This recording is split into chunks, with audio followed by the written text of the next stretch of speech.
ओ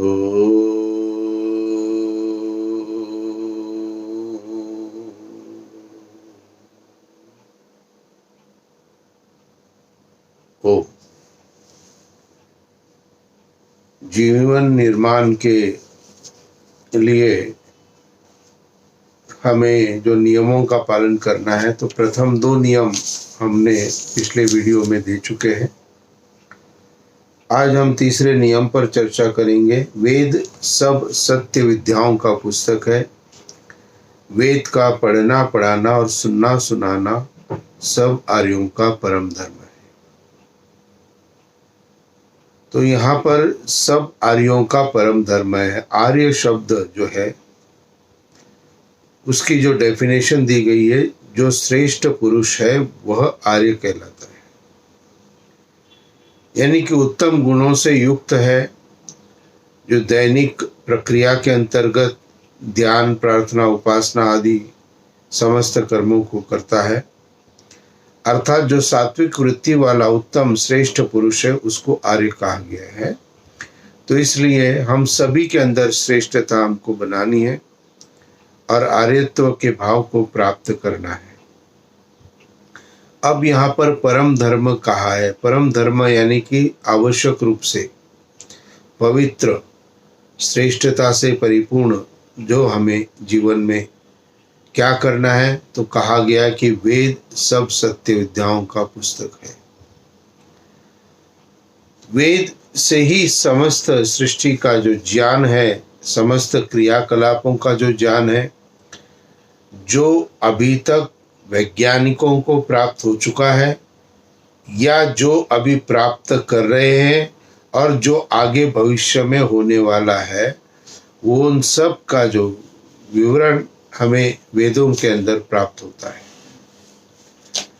इसलिए कहा गया कि वेद सब सत्य विद्याओं का पुस्तक है। तो वेद समस्त जितने भी पुस्तकें हैं उन सब का सत्य विद्याएं का जो है सत्य विद्याएं, वो वेद के ऊपर आधारित मानी गई है। तो वेद समस्त सत्य विद्याओं का पुस्तक है और इस वेद के अंतर्गत वेद का पढ़ना पढ़ाना और सुनना सुनाना सब आर्यों का परम धर्म है। तो पढ़ना और पढ़ाना, यदि वेद की किसी बात को हम पढ़ते हैं, मान लीजिए कोई भी मंत्र की व्याख्या है, कोई भी विचार है, कोई भी प्रवचन का भाग है जो वेद के ऊपर आधारित है, जब आप उसको सुनते हो, ध्यान करते हो, तो क्या हो जाता है, आप उसके पढ़ने से ज्ञानवान होने की प्रवृत्ति आपके अंदर प्रारंभ हो जाती है। इसलिए नित्य प्रति कम से कम एक वेद मंत्र का अर्थ हमको समझना चाहिए, जानना चाहिए और उससे अपने ज्ञान को बढ़ाना चाहिए। तो वेद मंत्र के अंतर्गत समस्त ज्ञान और विद्या है, तो उसको हमें स्वयं पढ़ना है और पढ़ने के साथ में पढ़ाना यानी कि दूसरे को भी हमको उसको बताना है। अब यहाँ पढ़ाने से जो तात्पर्य है वो है स्वयं के आचरण में जब कोई व्यक्ति कोई भी बात को डालता है, उसी बात की प्रेरणा वो दूसरे व्यक्ति को कर सकता है। मान लीजिए किसी व्यक्ति को क्रोध बिल्कुल नहीं आता है, तो वह क्रोध न करने का उपदेश सबको कर सकता है और उसके क्रोध न करने के उपदेश का प्रभाव सबके अंतःकरण के अंदर में स्थिर हो जाता है, पड़ जाता है। लेकिन जो व्यक्ति स्वयं क्रोध करता है और दूसरों को क्रोध न करने का उपदेश देता है, तो उसका वक्तव्य इतना प्रभावशाली नहीं बनता है और लोग सुन तो लेते हैं, लेकिन प्रभाव उसका उनके अंतःकरण में न पड़ने के कारण वो उस बात को अपने जीवन में नहीं अपना पाते हैं। तो इसलिए पढ़ाने से तात्पर्य है कि जो भी विद्यालय के अंदर में टीचर आदि भी कोई भी विषय पढ़ाती है, इसका अर्थ है उन्होंने उसके ऊपर ज्ञान स्वयं में प्राप्त कर लिया है। ये नहीं है कि कोई नई चीज है आपको बता रहे हैं। तो पढ़ा आप तभी सकते हो जब आप स्वयं पढ़ने में समर्थ हो सकते हो। अधिकतर जगह पर हम दूसरों को कुछ न कुछ बताना चाहते हैं। कोई भी कार्य घर में या कहीं पर भी हो रहा है, अरे ऐसा मत करिए, इसको इस ढंग से करिए। तो ये जो ज्ञान है, ये ज्ञान वेद के ऊपर आधारित हमारा होना चाहिए, और ये तब होगा जब हम उसको अपने जीवन में धारण करने की प्रक्रिया को प्रारंभ करेंगे। तो वेद को पढ़े भी और पढ़ाए भी, और सुनना सुनाना, वेद के वाक्यों को सुनना। देखो, जो व्यक्ति स्वयं को विद्वान मान लेता है वो दूसरे की किसी बात को सुनना नहीं चाहता है। तो इसलिए वो अपने उस ज्ञान के उन्नति से वंचित हो जाता है। और ईश्वर ने हमें 2 कान इसलिए दिए कि हम अधिक से अधिक सुनने का प्रयत्न करें। तो जहां पर भी हमें कोई उत्तम कोटि का ज्ञान आपको प्राप्त हो रहा है, भले आप कितने भी विद्वान हो, कितने भी पढ़े लिखे हो, कितने भी समर्थ हैं, अधिकतर जो स्पिरिचुअल वीडियोस होते हैं जो कि आपको ज्ञान प्राप्त कराते हैं, जैसे कि मैं वीडियो भी अपलोड जो करता हूँ सारे स्पिरिचुअल है, तो इसको व्यक्ति शीर्षक को देख करके या 1 मिनट का देख करके बंद कर देता है। क्यों? क्योंकि उसके अंदर उन चीजों को सुनने की शक्ति नहीं है, सामर्थ्य नहीं है। क्यों? इसलिए नहीं है क्योंकि वह अपने जीवन के अंदर उन बातों को सोचता है, या तो ये मुझे आ जाता है, मुझे आता है, मुझे विद्वान हूं मैं, और ये सुनने की कोई आवश्यकता नहीं है। लेकिन यहाँ पर नियम के अंतर्गत बताया है कि सुनना भी आपका परम धर्म है, और उस सुनी हुई बात को दूसरे को सुनाना भी परम धर्म है। तो यहाँ का पढ़ना परम धर्म है और सुनना परम धर्म है, इससे संतुष्टि बात की नहीं हुई। वाक्य के अंतर्गत ये कहा, पढ़ना और पढ़ाना, सुनना और सुनाना सब आर्यों का परम धर्म है। परम यानी कि आवश्यक, पवित्र, श्रेष्ठ धर्म है। अब जहां पर वेद की चर्चा आती है तो वेद के विषय में भी थोड़ा आपको बता देता हूं कि वेद हमारे 4 हैं, ऋग्वेद, यजुर्वेद, सामवेद और अथर्ववेद। और इन चारों वेदों के जो विषय है वो क्रम से ज्ञान, कर्म, उपासना और विज्ञान, ये 4 विषय चारों वेदों के हैं। अब आपके पास जितना ज्ञान है उससे ज्ञान बढ़ाना है आगे, तो वेद को पढ़िए, ऋग्वेद को पढ़िए। आप जो कर्म की पद्धति आपकी उसमें और अपने काम में श्रेष्ठता लाना चाहते हो तो यजुर्वेद का स्वाध्याय करें। ईश्वर की ध्यान और उपासना के अंतर्गत जो भी आप कर रहे हो उसमें और अधिक उत्तमता आपको लानी है तो सामवेद का आप पाठ करना प्रारंभ करें। और यदि आपको विशिष्ट ज्ञानवान होना है तो आपको अथर्ववेद का जो है वो पाठ करना चाहिए। तो जहाँ आपकी आवश्यकता है उस प्रकार से भी आप उन चीज़ों को अपने जीवन में वेद को पढ़ सकते हो, जो कि 4 है, ऋग्वेद, यजुर्वेद, सामवेद और अथर्ववेद। और इनके विषय है ज्ञान, कर्म, उपासना और विज्ञान। आपने एक शब्द और सुना होगा, उपवेद, उपवेद। अब उपवेद क्या है और ये कितने प्रकार के हैं? तो उपवेद भी 4 प्रकार के हैं। और उपवेद इसलिए कहा गया है क्योंकि वेद के अंदर के तथ्य निकाल करके एक अलग अलग विषयों के ऊपर उसको अलग अलग ग्रंथ के अंदर में डाल दिया गया है। तो इसलिए उपवेद भी 4 है। और ये उपवेद है आयुर्वेद। आयुर्वेद चिकित्सा और औषधि के विषय में हमें बताते हैं। और अथर्ववेद अर्थशास्त्र के विषय में बताता है। धनुर्वेद हमें सैनिक शिक्षा के बारे में बताता है। तो अर्थवेद अर्थशास्त्र के बारे में, आयुर्वेद जो है चिकित्सा और औषधि के विषय में, और धनुर्वेद जो है सैनिक शिक्षा के बारे में हमें बताता है। और गंधर्व वेद ये जो संगीत और गायन विद्या है उसके विषय में बताते हैं। तो 4 उपवेद है आयुर्वेद, अर्थवेद, धनुर्वेद और गंधर्व वेद। 6 वेदांग, उपवेद, वेद, उपवेद, अब आया वेदांग, वेद के अंग। तो ये भी ग्रंथों के अंदर में समाहित है। तो वेद के अंग से तो स्पष्ट है ये वेद का ही भाग है। तो यह 6 प्रकार के वेदांग कहे गए हैं और उनसे उनके नाम हैं शिक्षा, कल्प, व्याकरण, छंद, निरुक्त और ज्योतिष। ये 6 वेदांग है। यहाँ पर ज्योतिष शब्द से अर्थ ये नहीं लेना कि जो फल की फलित ज्योतिष है, जो बताता है, भविष्यवाणी करता है कि ऐसा ही होगा, ऐसा ही होगा। बहुत सा भविष्यवाणी हमें सच प्रतीत भी होती है और हम विचार भी करते हैं कि भविष्यवाणी वक्ता कोई है, लेकिन भविष्यवाणियाँ 100% सिद्ध नहीं होती है। और जो चीज़ 100% सिद्ध नहीं है उसमें अनुमान लगाया जाता है। तो अनुमान वाली भविष्यवाणी हो भी सकती और नहीं भी हो सकती है। यहाँ पर ज्योतिष से तात्पर्य है यह जो है, जो बीज गणित और रेखा गणित आदि जो है ज्योतिष, यानी कि यहाँ पर भी भविष्य की बात बताई जाएगी, अर्थात गणना करके बताया जाएगा कि आज से 1 वर्ष बाद सूर्य के उदय का समय सेकंड टू सेकंड कितना होगा।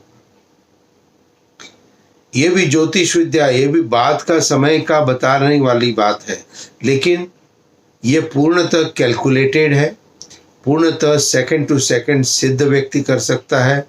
तो ये सारा ज्योतिष विद्या से आता है।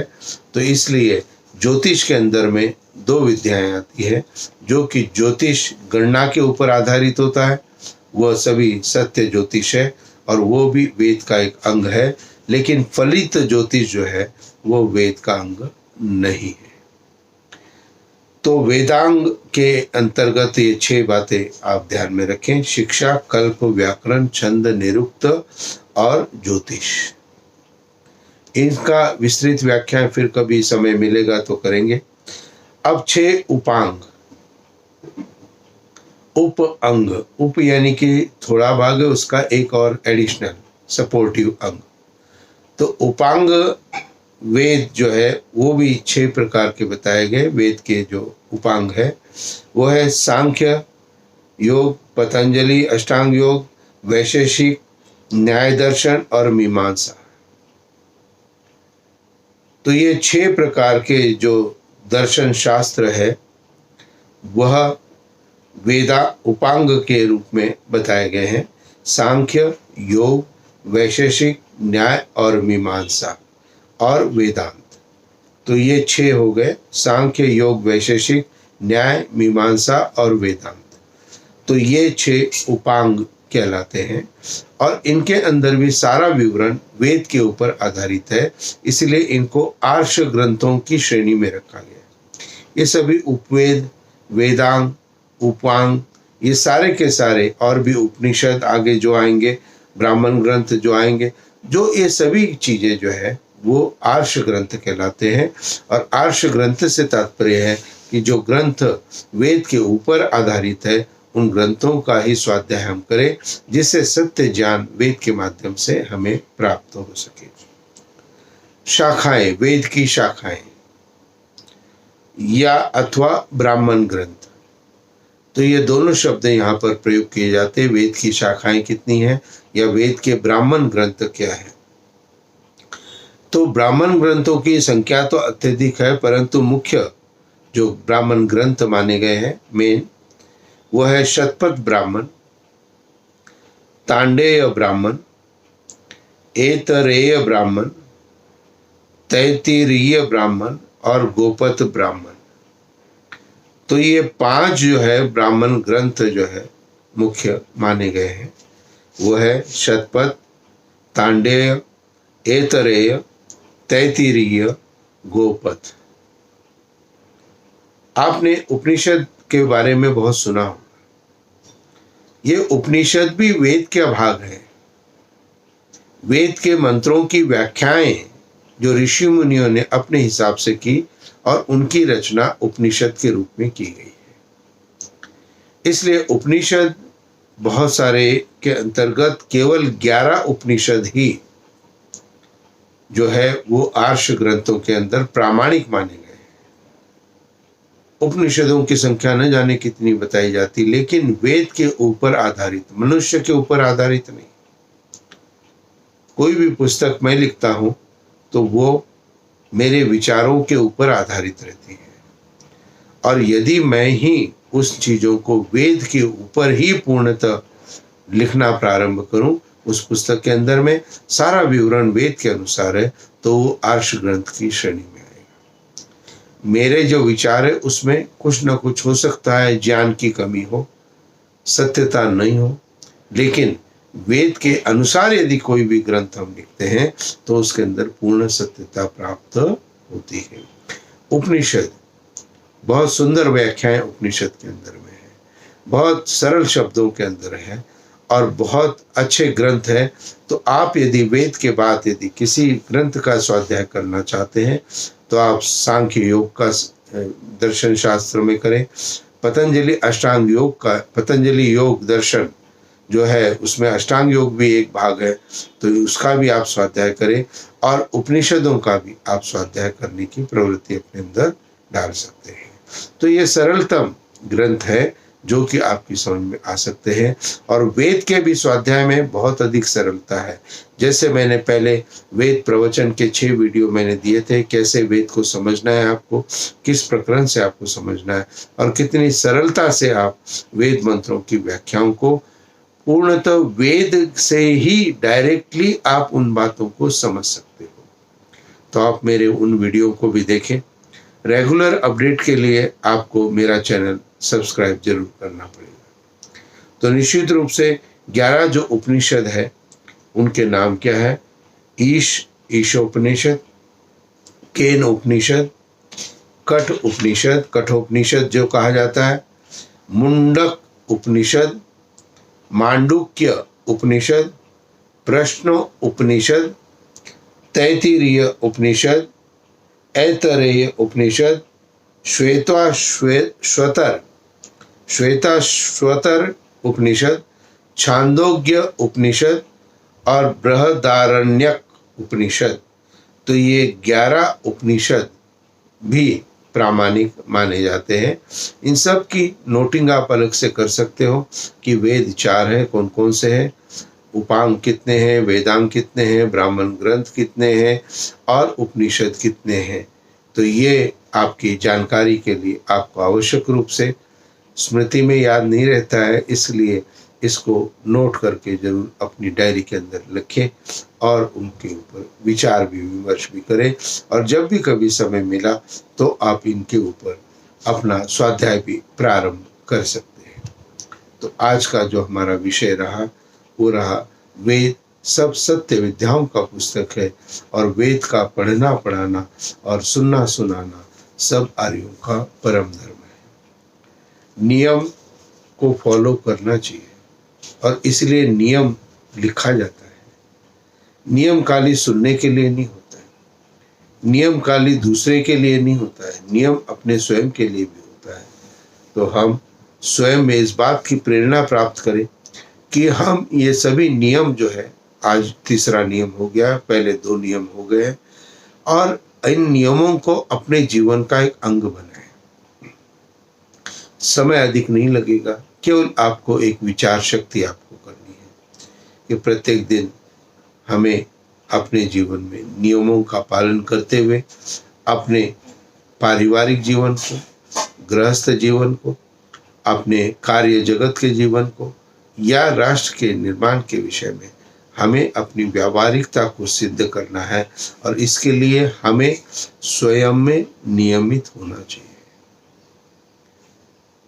कल के प्रवचन में मैंने बताया था, पारिवारिक जो मेरा प्रवचन था वेद ज्ञान प्राप्ति का, तो उसके अंदर में मैंने बताया कि आलस्य का त्याग करना है, तभी ज्ञान प्राप्त हो सकता है।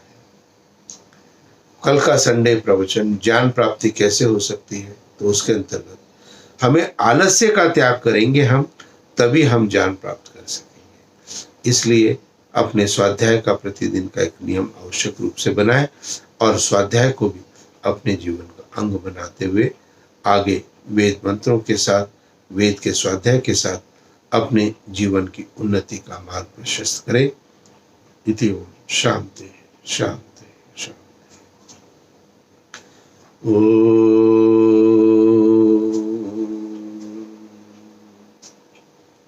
शांति शांति शांति।